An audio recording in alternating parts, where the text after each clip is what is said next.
அன்பு நெஞ்சங்களே, இறைவன் நமக்கு தந்த புதிய நாளிலே இறைவனுக்கு நன்றி கூறி இறை வார்த்தையால் நம் வாழ்வை பயனுள்ளதாக மாற்றுவோம். இறைவன் நம் அனைவரை நிறைவாக ஆசீர்வதித்து பாதுகாத்து வழி நடத்துவாராக. இன்றைய நற்செய்தி வாச சிந்தனை. பன்னீர் வரை அழைத்தல். மார்க் நற்செய்தி நூல் பிரிவு 3 இறை சொற்றொடர்கள் 13 முதல் 19 முடிய. இதன் விளக்கம் அறிவோம். அன்பார்ந்தவர்களே, முதல் 5 சீடர்களை அழைத்த பின்பு பேதுரு, அந்திரேயா, யோவான், யாக்கோபு, மத்தேயு, இயேசு மேலும் பலரை அழைத்தார். அவர்களும் இயேசுவின் அன்றாட வாழ்வில் பங்கேற்க வேண்டும். ஆனால் 12 வரை மட்டும் இயேசு அதிகாரப்பூர்வமாக தேர்ந்தெடுத்து அவர்களுக்கு திருத்தூத என்கிற பெயரையும் தந்திருப்பது நமது கவனத்தை ஈர்க்கின்றது.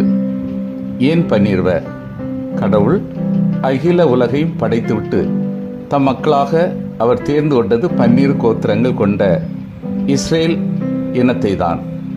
இஸ்ரேல் கடவுளின் மக்கள். அவர் உருவாக்கிய ஒரு புதிய படைப்பு. இயேசு கிறிஸ்து ஒரு புதிய இனத்தை படைத்து தனக்கே உரிய இனமாக அவர்களை உருவாக்க விரும்புகிறார். ஆகவே 12 என்கிற இந்த எண் இயேசு உருவாக்க விரும்பிய புதிய இனமான திருச்சபையின் ஓர் அடையாளமே. திருச்சபை ஒரு புதிய இஸ்ரேல். ஆக 12 அழைப்பு இயேசு உருவாக்க விரும்பிய திருச்சபையின் தொடக்கமே என்று நாம் ஏற்கும்போது, திருச்சபையில் அங்கம் பெற்றுள்ள ஒவ்வொருவரும் இயேசுவின் சீடரே. ஆனால் இயேசு தனது கல்லியா பணியின் போது அழைத்த 12 சீடர்கள். அவர் நிலைநாட்ட விரும்பிய புதிய இனம் உருவாக பணியாற்ற வேண்டியவர்கள் என்கிற கருத்தில் அவர்கள் இயேசுவின் தூதர்கள் அல்லது தனிப்பட்ட வகையில் சீடர்கள் என்பது புலனாகிறது. இத்தகைய சிறப்பான கருத்தில்தான் நாம் அவர்களை நற்செய்திகளில் காண்கின்றோம். இயேசுவை தொடர்ந்து பணியாற்ற அவரால் தேர்ந்து கொள்ளப்பட்ட பணியாளர்கள், இயேசுவின் வாரிசுகள். இவர்களுடைய அழைப்பில் ஒரு தனிப்பட்ட ஆர்வத்தை காட்டுகிறார் நற்செய்தியாளர் மார்க்கு. இயேசு மலை மீது ஏறி அங்கிருந்து 12 வரை அழைத்தது அவர்களுடைய அழைப்பின் உயர்வை காட்டுகிறது. கடவுளின் இருப்பிடமாக கருதப்பட்ட மலையிலிருந்து சீடர்கள் அழைப்பு பெற்றது இனி அவர்கள் கடவுளுக்கே உரியவர்கள் என்கிற எண்ணத்தை ஏற்படுத்துகின்றது. 12 வரையும் அழைத்ததன் நோக்கத்தையும் மார்க் தெளிவாக குறிப்பிடுகின்றார்.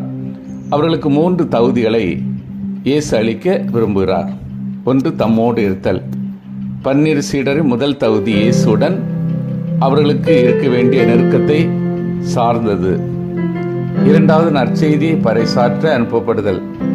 தம் 12 சீடருக்கு இயேசு அளித்த 2வது தகுதி அவர்கள் நற்செய்தியை பறைசாற்ற அனுப்பப்படவிருந்த ஒரு நிலை. இயேசுடன் தோழமை கொண்டு அவரை சரியாக அறிந்து கொண்டு அவரை மக்களுக்கு பறைசாற்றுவதுதான் அவர்களுடைய தூது பணியாக இருக்க வேண்டும். 3வது, பேய்களை ஓட்ட அதிகாரம் கொண்டிருத்தல். சீடர்களின் அடுத்த தகுதி அவர்கள் பேய்களை ஓட்டும் அதிகாரம் கொண்டிருத்தல் ஆகும். நற்செய்தியை பறைசாற்றும் தகுதியுடன் இணைந்தது. இது தங்கள் நற்செய்தி பணி வெறும் வார்த்தைகளில் மட்டும் அடங்கிவிடாமல் செயல்களிலும் காட்டப்பட வேண்டும் என்பதற்கு இயேசுவின் மாபெரும் முன்னோடி. அவர் நற்செய்தி அறிவித்தார். அதைத் தொடர்ந்து நோய்களை குணமாக்கினார், பேய்களையும் ஓட்டினார். அன்பார்ந்தவர்களே, 12 திருத்தூதர்களுக்கு இயேசு வழங்கிய பொறுப்பு திருச்சபைக்கு அழைக்கப்படுகின்ற பொறுப்பாகும். இயேசுவின் பெயரால் ஒன்று கூடி வருகின்ற மக்கள் குழுவே திருச்சபை. இக்குழு இயேசுவோடு ஒன்றித்திருக்க வேண்டும். இயேசுவிடமிருந்து பெற்ற அனுபவத்தை உலக மக்களோடு பகிர்ந்து கொள்ள வேண்டும். இவ்வாறு நற்செய்தி அறிவிக்கும் போது திருச்சபை தீய சக்திகளை எதிர்த்து நின்று கடவுளின் சார்பாக போராடி அழைக்கப்படுகிறது. திருச்சபைக்கு வழங்கப்படுகின்ற திருத்துவ பணி இயேசுவின் பணி தொடர்வதை குறிக்கிறது. இது புதிய பணி அல்ல, மாறாக இயேசுவின் பணி தொடர்ச்சியே. இப்பணியில் பங்கேற்க நாம் அழைக்கப்படுகிறோம் என்பதை உணரும்போது நம்மில் நன்றி உணர்வு பொங்கி எழ வேண்டும். சிந்தித்து தியானித்து செயல்படுவோம். இயேசுவின் இறையாட்சி பணியை தொடர்ந்திட ஜெப வாழ்வில் இயேசுவோடு உறவு கொள்கின்றேனா? இயேசு அனுபவத்தோடு நான் நற்செய்தி அறிவிப்பு பணி செய்கின்றேனா?